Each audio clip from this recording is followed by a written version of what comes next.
Google and Facebook and some other big tech Silicon Valley giants have announced that they are returning to the offices early. They are pushing back on the idea of indefinite remote work, and that obviously has big consequences. Many companies are following suit, and the question is, what is right for your business? What are the questions that you should be asking yourselves when this pandemic is over, or when you are wondering whether you should bring people back into the offices, whether you should let them work from home or from co-working spaces, and most importantly, who should be making these decisions? That's what we're going to talk about in this episode. Stay tuned.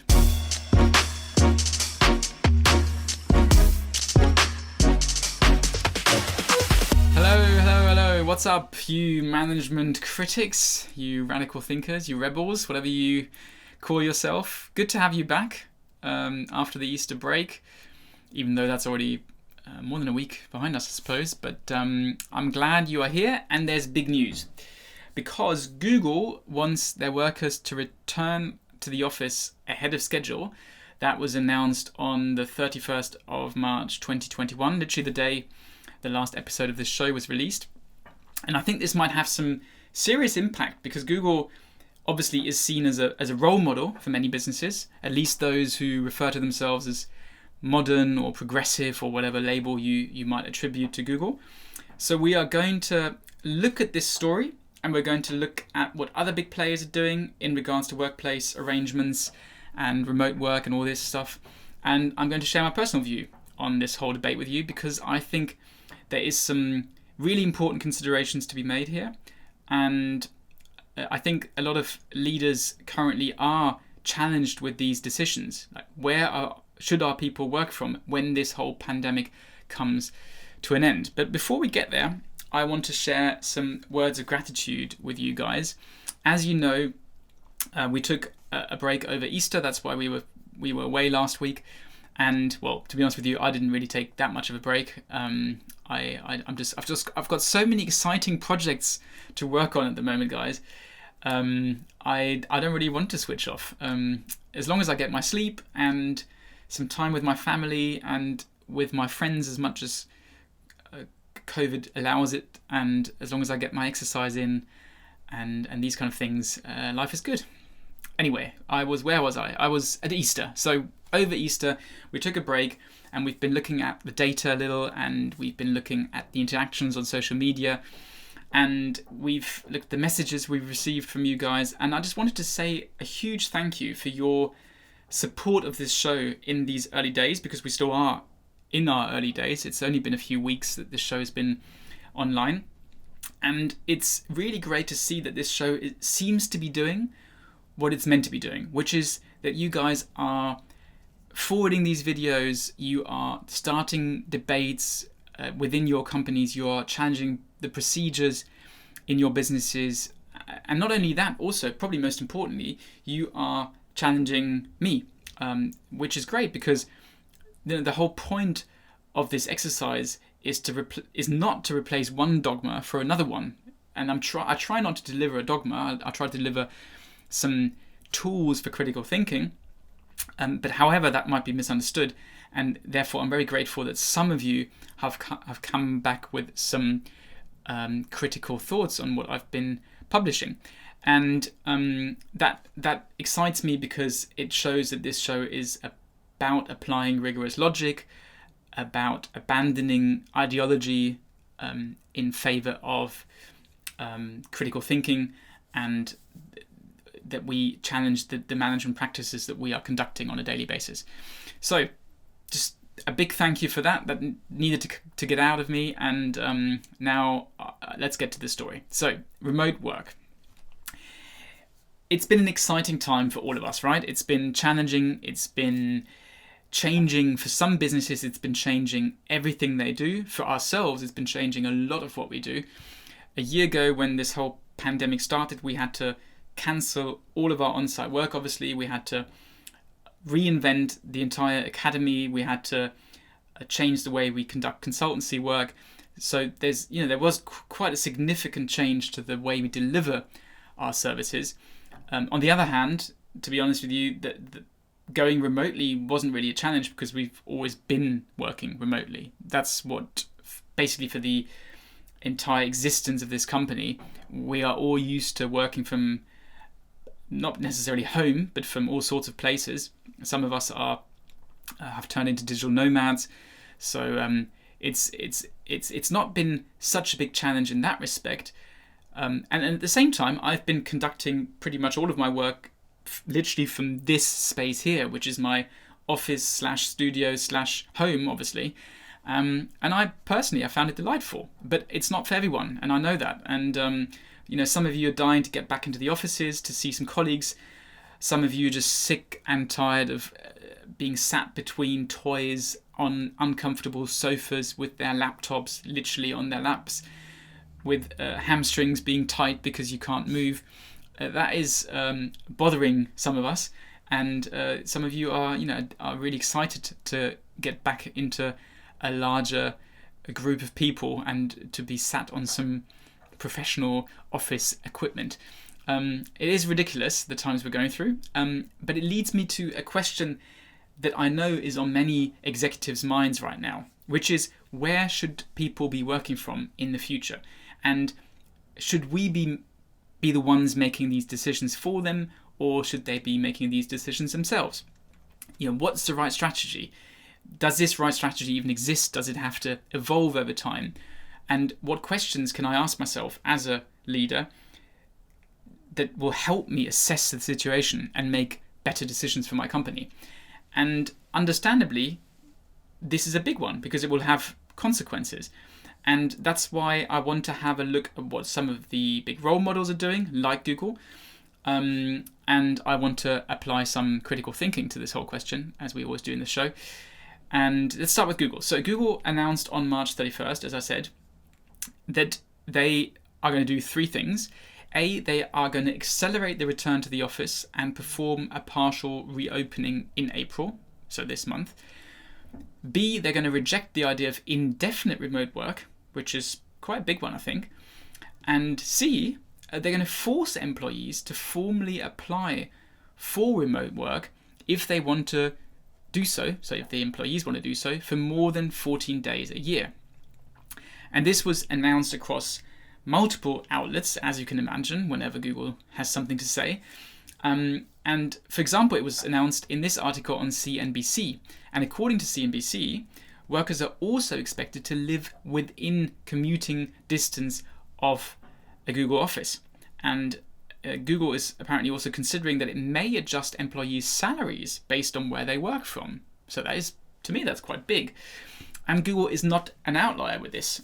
According to this article here on Forbes, Amazon is investing in a second headquarter in preparation for employees returning from their home offices. And like Facebook, another one in the list, they are pursuing what is now being referred to as the hybrid model. Now, of course, Amazon has grown throughout the pandemic, so they will need more space anyway. And at the same time, preparing for the return to the office is a statement in itself. And if you look at the current issue of the Harvard Business Review, you will see that the hybrid model is the thing. Everyone seems to be talking about the hybrid model at the moment. So there seems to be a little bit of a pushback on the whole remote work euphoria that we saw at the beginning of the pandemic, when there were these bold commitments towards remote work.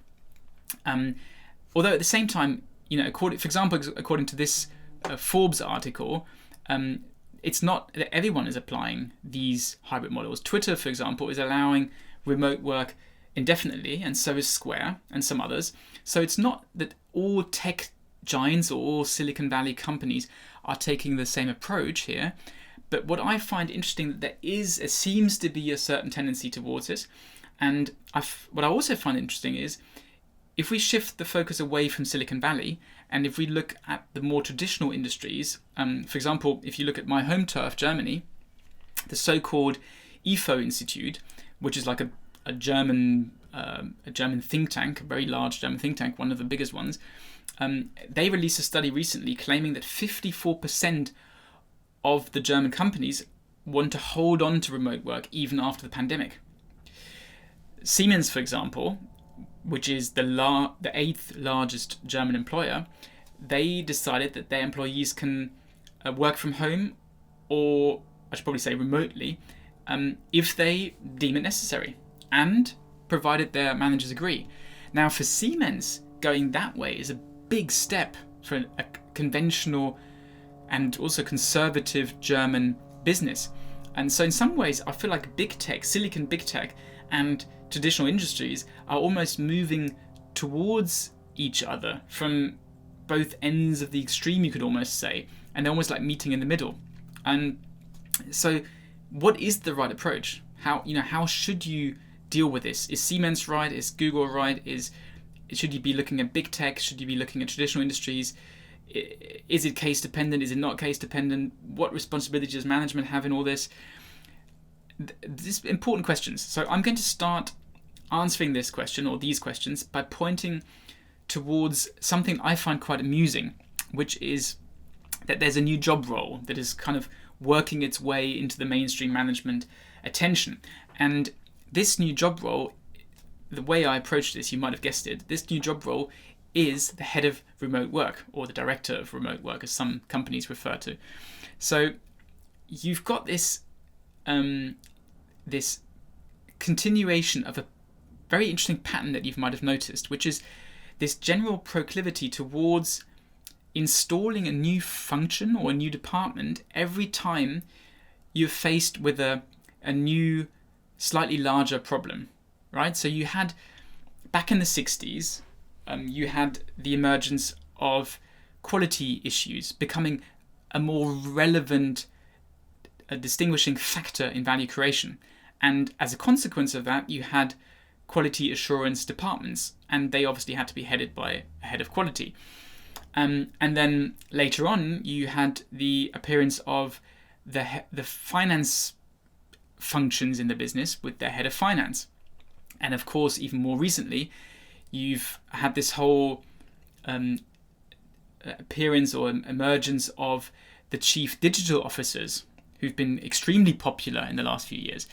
And now this seems to be a continuation of this pattern, and we could have seen it coming. There is the director of remote work. And apparently, according to this article in Fast Company, GitLab was one of the first companies to start this trend in 2019, and this article from November 2020 points towards that. They have a head of remote work, and a lot of other companies have followed their example. Now, I've even seen directors of complexity management, which obviously is taking this whole idea to the extreme. And what I find almost more amusing is that these roles have appeared, and I've also seen them disappear again. So maybe companies have kind of come to the realization that managing complexity really is, the ultimate, the pinnacle of the illusion of control that management typically falls for. So there is a real tradition for conventional management to go by this pattern, which is new, larger problem, new function, new head of this function. And it's fascinating because it obviously is an expression of this very artificial, at least today it's artificial, this artificial division of labor that we inherited from the dawn of the industrial age, which has become extremely outdated, and not for the entirety of the company, but for many areas of the company it has done. It's been useful in the past, but it's become more problematic recently. And it follows this hidden assumption that you can organize a company by its problems and just simply act as if those problems weren't interdependent, as if they weren't intertwined. It's almost as if a football coach said, you are responsible for shooting goals, you are responsible for making those match-winning passes, and you are responsible for defending the attacks.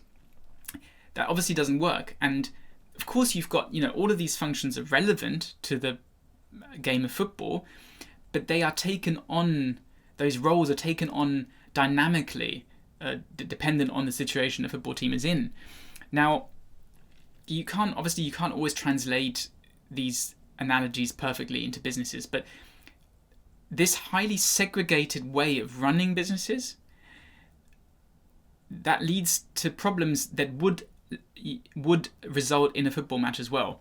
And it results to problems because from this functional segregation of the company, you run into loads of conflicts lower down in the hierarchies, because that's where these conflicts meet head on, being represented by the different departments.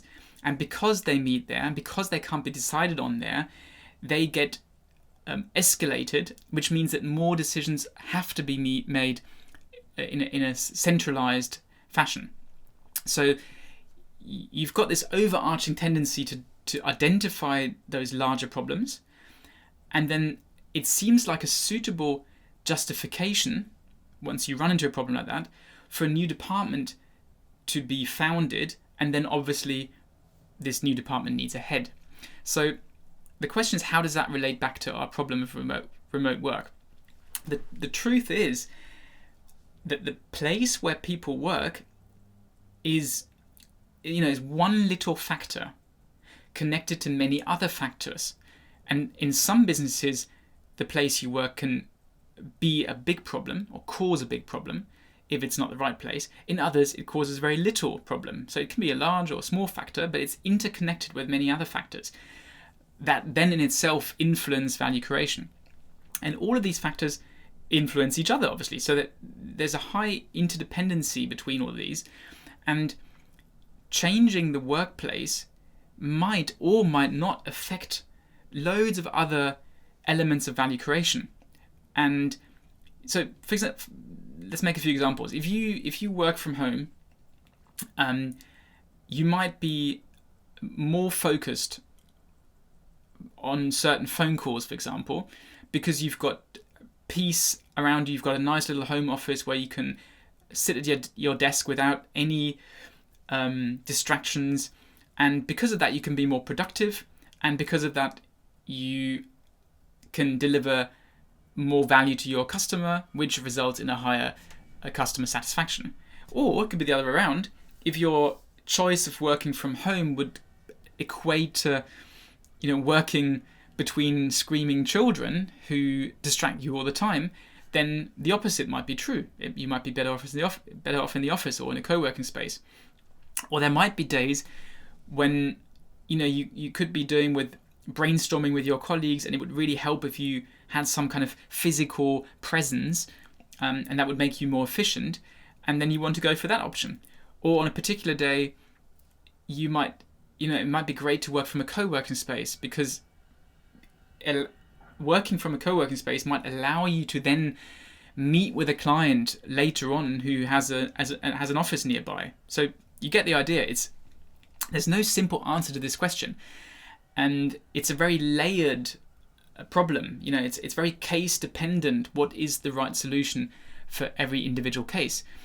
And because of that, it's one of these decisions where the quality of the outcome of the decision kind of correlates negatively with the distance at which this decision is being made. Or in other words, you could say the further away you are from the decision as a decision maker, the shittier your decision will be. So really, this is a super simple one. There's a lot harder decisions to be made about how to run a company. This one's pretty damn easy. Just let your employees decide for themselves, because they're the closest, right? The closest to the problem.